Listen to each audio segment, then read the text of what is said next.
ते सही इन बुखार वगैरह इन तबीयत खराब है। मैं हुण ये छत इन फाइनल कर गए उस्ताद दूजी छत उस्ताद भी आ ये माशाल्लाह त्रै उस्ताद हैं।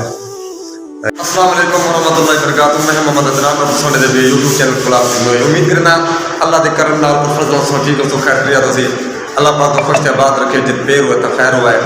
तो जेरे बीमार हैं अल्लाह पाक उन्होंने बीमारी दूर अता फरमावे और जेरे बे औलाद हैं अल्लाह पाक उन्होंने औलाद नसीब अता फरमावे।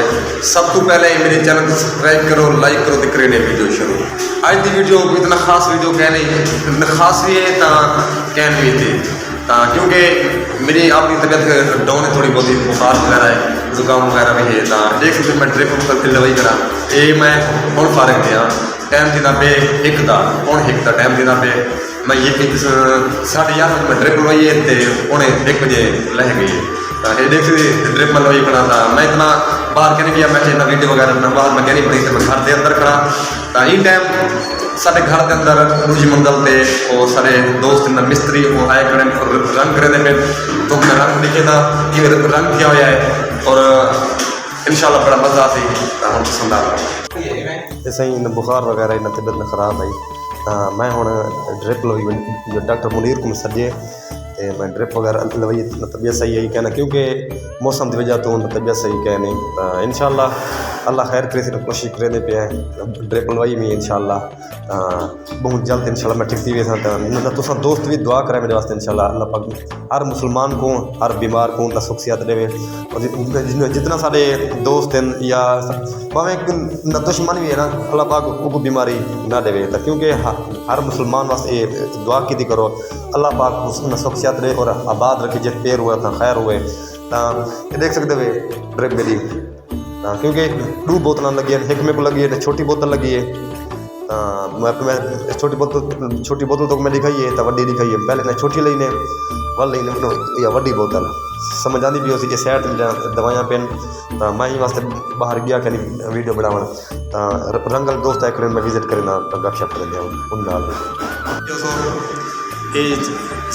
सिलेंगे छत वाले सिले नजरानी बेचता हूँ भाई खुशखबरी ये है AC लगा के जैसे सामने नजर आने वाले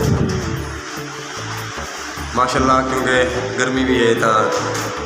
अच्छे नहीं गुजर वैसे ना कलर देखे था तो मैं पहले मैं सीलिंग का कलर देखे सा रंग छत का वाल तो मैं दीवार में देखे था इंशाल्लाह बड़ा मजा आसे देख सकते वैसे ही ये हाल ये पहला कोट है मेरा ख्याल है फाइनल दी गई है ये पहला कोट है अच्छा उस्ताद अपनी दीवार का पहला कोट है छत फाइनल दी गई है तो दीवार का तो मरी कहना पे पहला कोट उस्ताद मरेंदा पे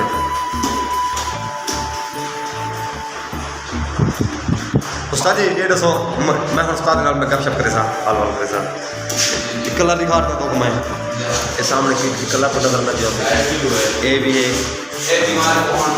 मैं गपशप कर अस्सलाम वालेकुम क्या हाल उस्ताद जी ठीक है और तबीयत ठीक है खैर खरियात है ना क्या उस्ताद जी अच्छा मोहम्मद शकील भाई ये से कितना अर्से तू काम स्टार्ट की देवे 6-7 साल थी गए अच्छा तो ये दसो भाई जान रंग स्टार्ट की देवे आज ये रंग फाइनल थी वैसी या कल थी फाइनल इंशाल्लाह आज मुकम्मल 2 ही कमरे थी वैसे इंशाल्लाह मगरिब तो फाइनल अच्छा मगरिब तो नहीं इंशाल्लाह ये फाइनल थी वैसी में अच्छा ठीक है सही मैं तो विजिट करना पे उस्ताद ने गपशप की थी फाइनल दी गए कमरे दे फाइनल भाई जाओ अच्छा फ्रंट ने फाइनल दी गए जी हां फ्रंट फाइनल दी गए चलो सही ठीक है सही मेहरबानी तो मैं हुण तो अगर फ्रंट में नहीं कहना क्योंकि ये दीवार हाली माशाल्लाह बड़ा अच्छा काम किए ने उस्ताद इन नजरानी भी हो सी